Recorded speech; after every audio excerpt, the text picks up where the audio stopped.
बिस्मिल्लाहिर्रहमानिर्रहीम। अस्सलाम वालेकुम नाज़रीन और सामाईन, चलते हैं एपिसोड 1 के बकिया हिस्से की तरफ। सुलेमान अस्करी नौजवानों की तरबियत और मेहनत के बुलंद हौसले को देखकर खुश होता है, जबकि इस्तांबुल में विक्टोरिया कूक्स से मिलने स्टेशन पर आती है और कूक्स से मुलाकात करती है और कूक्स उसकी तारीफ करते हुए ये कहता है कि तुम एक खूबसूरत लड़की हो, उम्मीद है तुम्हारा कोई पीछा नहीं कर रहा।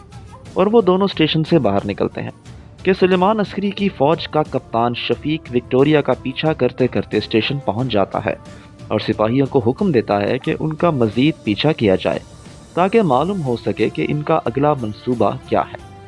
कूक्स और विक्टोरिया इधर उधर देखकर तांगे पर सवार होते हैं कि ऐन पीछे कप्तान शफीक अपनी फौज के हमरा तांगे पर उनकी ताक शुरू कर देता है। और दूसरी जानिब तुर्क नौजवान जो उस्मानी फौज में हिस्सा लेते हैं, उनकी तरबियत बदस्तूर जारी रहती है।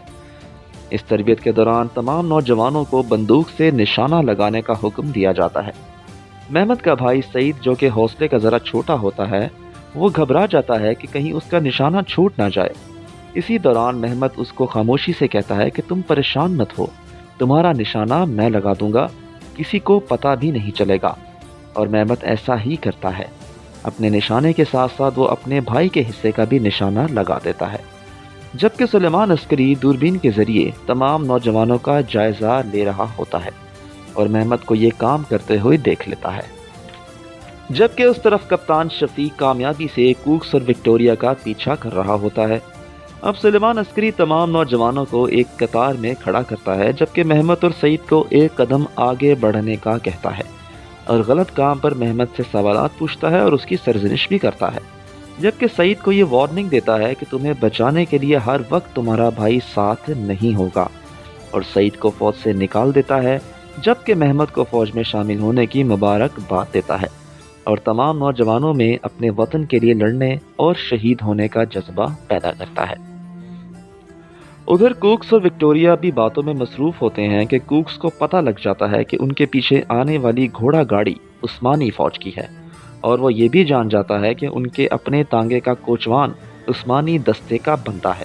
वो कोचवान को गिराकर खुद तांगे पर बैठ जाता है और फिर शफीक और कूक्स के दरमियान बंदूक और गोलियों की भरमार होती है और ज़बरदस्त मुकाबला दिखाया जा रहा है।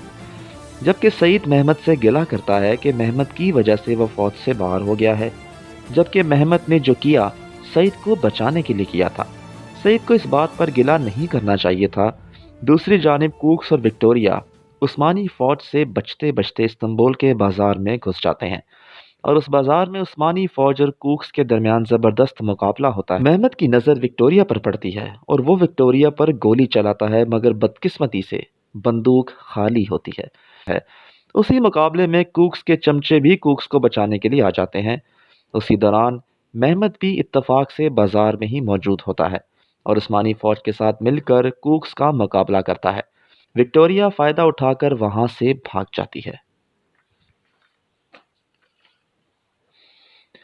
आखिरकार महमद लड़ते लड़ते विक्टोरिया को पकड़ने में कामयाब हो जाता है और कूक्स जब ये मामला देखता है तो वो महमद की टांग पर गोली चलाता है।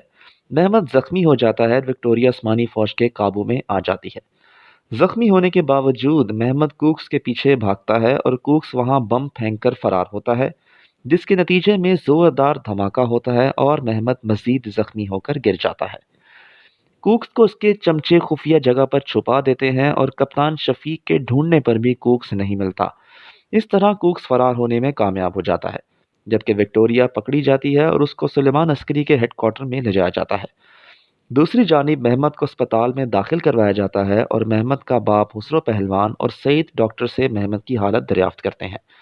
डॉक्टर्स ये कहते हैं कि अब महमद अपनी एक टांग जहां उसको गोली लगती है कभी चल नहीं पाएगा, और अगर उसने कोशिश की चलने की तो मजबूरन उसकी टांग काटनी पड़ सकती है।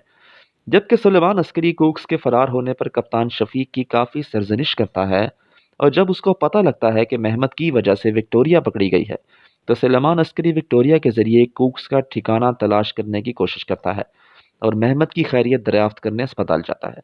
जबकि हुस्रो पहलवान महमद की हालत देखकर नहायत परेशान नजर आता है और महमद के सिपाही बनने के ख्वाब को टूटते हुए देखकर रो रहा होता है और दिल ही दिल में याद करता है वो वक्त जब महमद को वो जंग के दौरान उठा लाया था یعنی محمد خسرو پہلوان کا سوتیلا بیٹا ہے جس کے ماں باپ جنگ میں شہید ہو جاتے ہیں، جبکہ کوکس اپنے ساتھیوں کی مدد سے غیر قانونی اسلحے کی فیکٹری میں پناہ لیتا ہے۔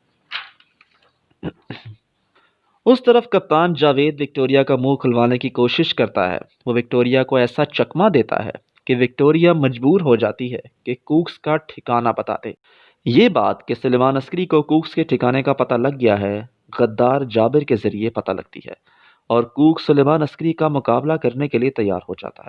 اسی رات سلیمان عسکری کے سپاہی بھیس بدل کر کوکس کی فیکٹری میں داخل ہوتے ہیں، جبکہ وہ بھی اپنی فوج کے ساتھ تیار ہوتا ہے۔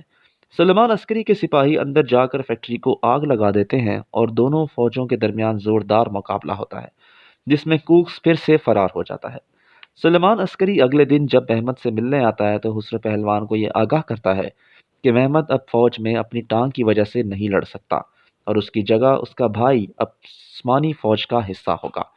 خسرو پہلوان سعید کو منع کرتا ہے کہ یہ بات محمد کو نہ پتہ لگے، لیکن اس کے باوجود سعید محمد کو سچ بتا دیتا ہے، جو کہ محمد سے برداشت نہیں ہوتا اور وہ زاروں قطار رونے لگتا ہے۔ یہاں پر ہماری پہلی ایپیسوڈ ختم ہو جاتی ہے۔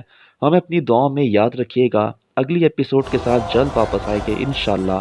اپنا خیال رکھیے گا، اللہ نگہبان۔ Yeni dizi